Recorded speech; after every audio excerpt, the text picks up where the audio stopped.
I am Sue Gibney. I'm Dave Gibney. I don't know if it's the better half or the worse half. I haven't figured that out yet, but. We've been attending the Valley since 2019. Jesus became real. We put him in more of our decisions. He was the first one we went to. I'm going to be honest and say we didn't do it every time because there were many times that our own selves got in the way. But now it's becoming more and more. I mean, it's a process. We rely on Jesus to give us the answers that we need in order to do what we're expected to do. And in our marriage, anytime we hear from him, we now do what he says without question. Okay, before we may have heard from him, but there was a lot of noise in the background and maybe we ignored him or we just chose not to do what he was telling us to do.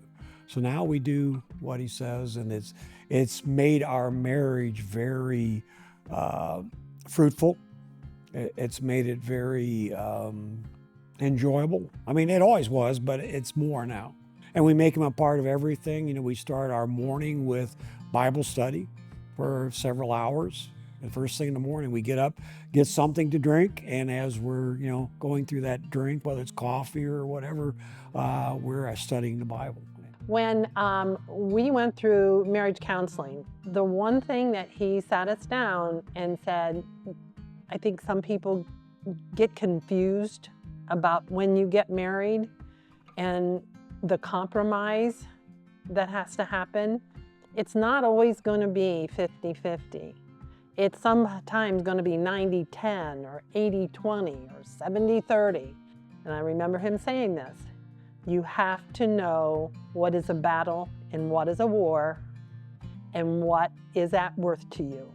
And she took the words right out of my mouth. That's exactly what I was going to talk about, okay? But anyway, I think that people need to realize that there are many sacrifices in a marriage, okay? People sacrifice for each other. That's part of the process of love. In my opinion, love is not an emotion, it's an action.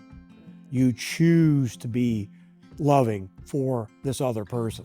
You really need to make it more about an action, going out of your way to do things for the other person, things that they don't ask for, just things that they need, and just help it that way. And we have to, each of us, give up things in our own life to fulfill the other person.